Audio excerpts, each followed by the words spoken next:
I always get it in. You always wait till the last damn second to do that. It drives me nuts. Like, he's not going to do it this time. He's not going to do it this time. He's not going to do it this time. Third. Scoot over, God.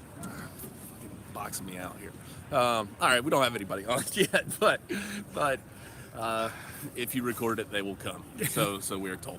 Yo, what's up, Alex Birch? All right, awesome. Glad to Hey, see Alex, some can you folks hear us in here. okay? Yeah, let us know if you can hear us. Give us a thumbs up or shoot us a comment. We would appreciate that. Y'all are still ugly. Can confirm. Look, we're Dude. talking about audio here. All right, audio's working. Good. All right. Good deal. Good deal. How do you delete somebody from watching one of these videos? Well, Bastard. obviously a big day, exciting day. Always, Georgia loves this win probably more than just about any other one you can get. And hey, Jake Fromm now 2-0 against the Florida Gators. Big redemptive day for the former Houston County quarterback. Roddy, what'd you see today that caught your eye? Poor tackling, poor tight end play, poor play calling, No, and still Georgia could have won by 50. that's true. I mean, they could have Left some opportunities on the field. They for left sure. some opportunities on the field. At times, Georgia led this game almost wire to wire. There was I think, about a 7-play drive in the third quarter where they were behind, but they came back and scored. They answered pretty well, but it just felt like Georgia was from behind for so long. But I guess it's because we're just they kept doing things that were driving the fan base crazy, but it is a 4-quarter game, and Georgia just poured it on at the end and walks away with a victory over a top 10 team, an arch rival, a beatdown, 19-point victory. The line was what, 7? Six and a half. 6.5, and set yourself up next week for the SEC, the chance to play in the SEC title game. So I mean, we saw some mistakes, but at the same time, I mean, every team makes mistakes, except maybe Alabama right now. But Georgia, give them credit. Jake Fromm, 17 of 24, 240 yards, 3 scores, I believe. three touchdowns, 1 sack. I think it was 5 of 6 for 89 yards and 3 touchdowns on third down. Yeah, not a bad show in there. I mean, That's the kind of clutch play that you wanted to see out of him Yeah. against LSU. Obviously, you didn't. This is the bounce back performance, though, that gives you hope that, hey, maybe this guy is the guy who can get it done. Similar to what he did last year. I mean, I think that LSU gave people cause for concern about where things were headed with Fromm. But this was a great redemptive effort for him. And really, I thought the Georgia offense, just as a whole, defense certainly some key contributions. That the pick by McGee was a big game changer, swung things around a little bit. So, yeah, let's talk about the defense real quick. The fact that you had 3 more turnovers. I mean, Monty Rocket balls it. All of a sudden, you're up 10-0. McGee, like you said, with an interception plus a strip right on the goal line. Very impressive. So the defense, which was getting gashed at times, they gave up a lot of yards. I think 170 yards on the ground. They seem to be making mistakes, but at the same time, so many takeaways. yeah, absolutely. They came up big, and then in the third, fourth quarter, they actually played pretty damn well. So give them Sean Western says tackling has to improve. I don't think that's any question. It's been substandard, I think, all year, but it's caught up to bad in the last 2 games. Yeah, well, you played 2 top 10 teams. Yeah. It's, you don't notice bad tackling as much against Austin Peay or MTSU as you do against LSU and Jordan Scarlett here at Florida. Yeah. It gets tougher. So Yeah, Ryan Fife says Natrez forgot how to tackle. I don't know what's going on with Natrez, Patrick. I really don't. he wasn't the only one. That's true, but he whiffed on several today. Took some bad angles. Yeah, yep, absolutely. So, Juwan Taylor, not a great day for him either. Monty Rice, I thought was pretty consistent. He played good ball. Over pursuing, definitely. Somebody mentioned that in there. I think Good it was. call. Yeah, I think it was definitely. If there's an area of weakness on the team, that's what it's got to be. I think is that inside linebacker. But the good thing, it is, and that's an issue. We've discussed that at length at UJSports.com. But the good news is, bad tackling can be fixed. Yeah. That's something and it sounds weird, but you can kind of scheme around it. If you're taking on Kentucky next week, a top 10 matchup possibly, to determine the winner of the SEC East, Georgia, Kentucky. Yeah. They need to. just like you called look. They need to build Mark Stoops a statue. Yeah, they Period. do. Just for getting them this close. How long is he there? As long as he wants to be. Yeah, I'm just saying. I'm just saying. They better pony up. Yeah. So, but point being, you're going into that game, and you can think about the issues you've had on the line, middle line, inside linebacker. They've got pretty much. It's a one-trick pony. Excuse me, pun there on Kentucky, but they run. They run the ball a lot.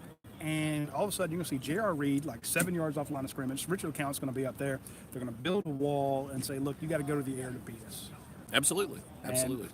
And even though going on the ground, Kentucky will still probably run into that because Snell can those cutback lanes. Georgia was really bad giving up the cutbacks. The backside pursuit seemed to be out of sync. If you're worried about one thing next week, that's got to be the main concern. Is tackling Benny Snell because he's one of the best in the league, if not the best running back, and a guy that it's. I mean, look, you're not going to get by on arm tackles at all. Paul Van Lanningham says, why do we have no pass rush? I believe it's a scheme choice. Not that we can't get to the quarterback. It's like coaches don't trust one situation. It's, Well, who you bringing? You got DeAndre Walker. Who's the other outstanding pass rusher? Walter Grant seems to have regressed a bit in that. That's what I was going to say. From last year, I thought, last year I think he was kind of expected to be the guy this year. Yeah, and he was. But remember, when he's getting in last year, it's the third and fourth quarters.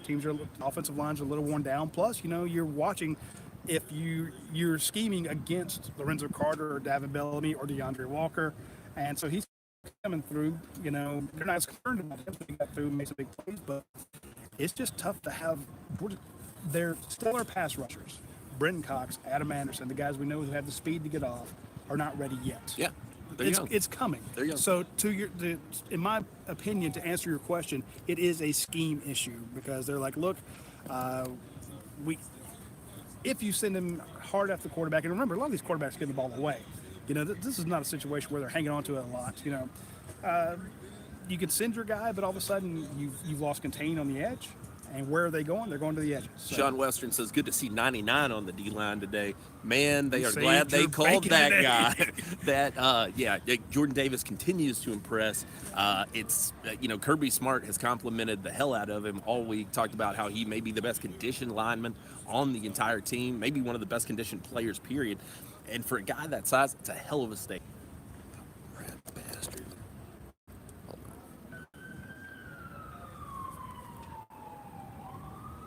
Oh, there we go. We're back. Hey, look at that. Sorry about that, guys. little hiccup in the Wi-Fi. My apologies for that. Let's see who I definitely wanted to get on this one. Josh Lloyd said punting looked better today. I thought that was definitely there was one there, but I appreciate the confidence that Kirby Smart and those guys had to give Jake Marta the chance to pin him back deep, and hey, it paid off big dividends. You give him Mecole Hardman back there, put him at the one, create a turnover, boom boom. And Mecole actually, he came very close to taking one back to the house on a kick return. Yeah, he got very close. But then, of course, they had the penalty. He only got, I think, one opportunity to return the kick. I think it was there. They could have. Let's talk about something. Oh God, what was it? I had a point like 7 plays from the one. Can't punch it in. Now I have to eat my crow. I like it well fried. You don't say. Well, when Georgia got there, they had their first and goal. They didn't run the quarterback sneak, and I'm like, well, they ran it early in the game and it was successful. And I'm like, of course, it's a lot easier to run a quarterback sneak on the 45-yard line than it is the goal line. Sure. They're not worried about you pulling up, throwing it. They know what's coming. They pack the interior, and Georgia they run that first series. They tried to punch it in, they couldn't do it. They wind up having to throw it. They get a pass interference call. They line back up to try to punch it in again. And they do run the quarterback sneak repeatedly, and they couldn't get it. So it was my play call. I mean, that's what I was like, run it, Chaney. And I thought because I just did in the 3-2-1, wrote this great thing about, running behind Lamont Galliard, Yeah, and they had the jumbo package in. I mean, you had Jackson Harris in there blocking, you had Charlie Warner in there blocking, you had Luke Ford playing fullback, leading the way on that one. I mean, it wasn't a situation where you were just completely outmatched size-wise. You just couldn't get it done. Couldn't get it done. And then on a couple of those plays, no backside pursuit containment. Yeah. 98 Ankrum came through repeatedly to pick up your running backs. If you're going to not touch him, bad things are going to happen. So, I mean, even the first series, you wound up losing yards twice because you wouldn't pick up the backside pursuit guy. It's like, I don't know, when you are forced to throw it on third down, and luckily you got a pass interference call, and got the downs reset. Maybe at that point, call him over and say, somebody block him. Instead of having your tight ends or somebody blocking down, pick up the backside guy. I'll tell you this. The one thing that Georgia fans need to be excited about, as much as the win, I think, is that you pulled this out, because if you hadn't, you'd be seeing that 7-play stand for the rest of your life. I mean, that'd be on every highlight reel forever. And like I was saying about the whole the ugliness of Georgia the ugliness of this game and feeling like you were behind. When Florida held Georgia to a field goal on that play, their sideline went bonkers. Yeah. They were jumping up and down. And how many times have you seen a momentum changer like that? Then all of a sudden, they win by 2 points, and that is highlighted in everything if you had a home and away with Georgia and Florida, that would be on their big screen beforehand. Yeah. Oh, absolutely. And it was a big win for them. So here's the thing: if you're even if you weren't playing home and away, they'd show it again. They'd show it against South Carolina. That'd be on the jumbotron forever. Yeah, it's just brutal. So. Somebody said, "How about those last 2 touchdowns on 3rd and Grantham?" Which I was surprised. 3 touchdowns on 3rd and Grantham. Yeah, it was. I think all 3 of his touchdown throws were on 3rd. What did Denny Green say that time? They are who we thought they were. Look, I mean, that's the case with Todd Grantham. He does Todd Grantham things. Yeah, and I like how Florida put it in their game notes that 3rd and Grantham means wonderful things, at Louisville and Mississippi State and Florida. I don't know why Georgia fans are all upset about 3rd and Grantham. It's because we've seen this garbage, And again, Jim Chaney to me, the biggest, ballsiest FU from Florida to Georgia was on the first play of the game where they tried the yo-yo that Georgia pulled on Mississippi State. Yep. The handed off to a running back. Boy, and I'll tell you what. He turns around and tosses it back to the that was close. To Franks. Franks throws it downfield. The exact same play that to Godwin. The guy was streaking. To just kick Mississippi State in the teeth last year when those guys came to Athens. They tried to use Georgia's own play again. That's not Georgia's own play. I mean, everybody runs that play, but I just thought that was, No. I didn't catch that when John Lang, we weren't in that press conference. It says Mullen took a shot post-game, said our freshman quarterback had more yards than Georgia's freshman quarterback today. I guarantee you, Kirby Smart don't give a damn how many yards Emory Jones got today. And what did Emory do when he got it? And don't get me wrong, we love Emory Jones. We covered him. He's a fantastic kid. That Emory Jones, then he fumbled and killed a drive. Yeah, so and that was congratulations on a very suspect. Yeah, that was one he should have just held on to. Yeah. He tried to make something happen that clearly wasn't there. Yeah, so. Emory Jones did a freshman thing. Yeah, he did. He very so much that's did. Maybe why you don't play freshmen. I'm just saying. And maybe that's why you do throw to the tight end 4 times in a row and see what happens. Do we get an update on any injuries? Not really. Kirby said that Andrew Thomas came back in, looked like things were okay there. Said Kendall Baker, they were expecting to have him at the ready. I think it was a situation. Really, he seemed a little perturbed that. If Andrew was able to go back in, that he didn't go back in sooner. That was really his big concern. But I got to be honest with you, that made me nervous when I saw him go back in the game. I was like, this is clearly not what you want in this scenario. I was a little surprised they didn't turn to some of those younger guys. He went down. The Kendall Baker went down. Miko Hardman, I thought they broke his leg. I did too. Just the way they landed on him on the sideline. But sure enough, he was back out there again. So Georgia seems to have come out of this game mostly unscathed, but you had an opportunity to lose 3 starters. Yeah. So they got lucky. And and look, they brought Ben Cleveland. He was dressed out. Kirby Smart said we were not fully writing off the possibility. It was an emergency situation. So that's good news too. I mean, it's very clear that he's getting near to his return, and I think that that's going to be big for Georgia. I think that they've really missed him in these last couple. You want to talk about a guy who's good to run a quarterback sneak behind? That big old sucker. There was actually, I think it was the sack that kind of put Georgia out of. Took them out of the red zone, I believe. They stayed within field goal range, but there was the sack that Fromm took early. I'd have to, again, I'm from the side, I couldn't tell, but as the team was coming off, Kirby made a beeline to talk to Cade Mays. And I think it was a situation where maybe Cade was supposed to pick up that guy that came right up the middle. And again, as much as I bang on, I say freshmen make mistakes. I mean, if it weren't for Jordan Davis, Georgia's run defense wouldn't be very good. If it weren't for Tyson Campbell, Georgia wouldn't be able to cover. Right. Cade Mays is your starter. I mean, these freshmen are contributing, but there is a inherent problem in relying on guys who this is their first time in TIAA Bank Stadium. It's the first time playing at LSU. It's the first time playing a top 10 team. It's, you're going to get picked on. They're going to come after you. You're going to make a mistake. But down the road, when this is your fourth time playing in Jacksonville, it's your fourth time starting, against a top 10 team, or it pays off. I mean, I remember watching Florida in the same stadium play with 3 freshman guys in the secondary. Sure. And Georgia threw all over them, and 2 of those guys are now in the NFL. So it's sometimes you just have to suffer. Yep. I mean, it'd be like that sometimes. It'd be like that. Yes, it do. Yes, no, do. but I think that it's important that the freshmen are making contributions. I mean, at key spots too. Look, you need Jordan Davis to be the anchor of that line going forward because you don't really have an answer behind him. I mean, it's not clear anyway. Yeah. If you got somebody waiting in the wings, you're out. You're down 3 defensive linemen. Sure. I mean, there's 3 defensive linemen that could not travel today. You're losing your likely looking like first round pick in DeAndre Baker in the secondary. Yeah. You're going to bring in Tyson Campbell next year, who's going to have a world of experience under his belt. So, you're going to need some guys like that. I think that it's good. Shout out to Tariq McGee. Yes, yeah, big time. Peach County representing. I asked about that specifically. He's like, "Yeah, I got to put on for my home state." Byron, Georgia, in the house. All right, game balls. Let's do them. That's a tough one. I got to give one to Jake Fromm. Clearly, I mean, that's right off the bat. Can you give like a half one? Let's split one. Sure. I'd like to give one to Isaac Nauta for the passes that he caught, and take one away from him for the blocks he missed.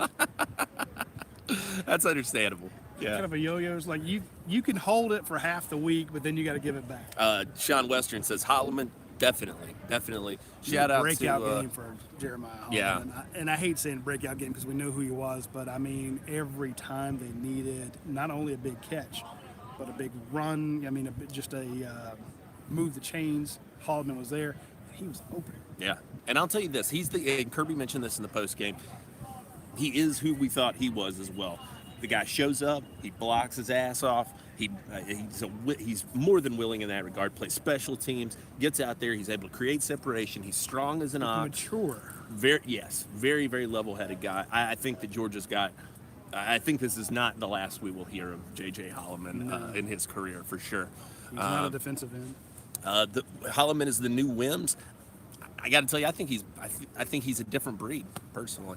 Wims, you've not replaced Wims yet. Yeah, Wims was a big guy, a possession guy, a jump ball guy. I think of Jeremiah more as a, I don't know. He's large, but not in the same way. I don't think that Wims was. Wims, and a little bit more speed. I think. Yeah, Holloman's doing what I expected Riley Ridley to be doing this year. Yeah, there you go. So and that's Zeke. Let's see. Swift. Swift definitely deserves one. He crossed the 100-yard mark for the first time. That was huge. Good for him. Give one to Jim Chaney for running the ball 27 times between. No, I wouldn't. Yeah. Holyfield got 20 carries. Yeah. I think that was good. Yeah, absolutely. Lather him up. You can probably give him 30 against Kentucky. So got to give him one. Holloman had one. Your offensive line was hit and miss. I give Kendall Baker one for coming in cold, Yeah. and not letting his quarterback And get not killed. and playing at a position that Kirby said they'd not worked him that much this week. So definitely. Andrew Thomas for coming back into the game after getting hurt. Same with Miko Hardman. I think he had one there. I've banged on the inside linebackers a lot, but I thought Monty Rice had a heck of a game. Yeah, he's getting better. Each game, it seems, the further away he gets from that little MCL sprain that he had going on, the longer it goes past that, he's coming on further and further Plus, and he further. had this cast thing from here to here. Just he's called it a bruise, but I mean it's tough to grasp when you have your hand all casted up. So. Yeah, absolutely. I've been not making fun, but I've been ripping on the inside linebackers for a while, so I had to at least point out one of them that did well. So Yeah, understandable. Somebody says, "Why'd the field look like crap?" Looks pretty good. It's not so bad. that's Florida. Sorry, I don't like this field. I don't like this stadium. I don't like trying to get in the stadium, trying to get out of it. I love the fans outside. We should go to RV City and just Well, tear it up. that's why we're getting ready to shut this thing down. We got to get over to the landing.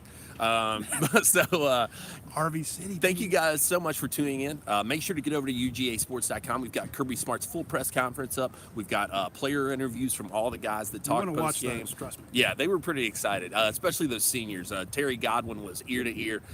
Definitely go check those out. Jake Fromm as well. He gave a great one. Yes. For Roddy Nabulsi, and I'm Jake Roos. We'll catch you on the flip side. See you Tuesday for UGA Sports Live. But You'll make want- sure to you'll- get you'll over to wanna watch that one, too. UGAsports.com as well. All right, y'all take care.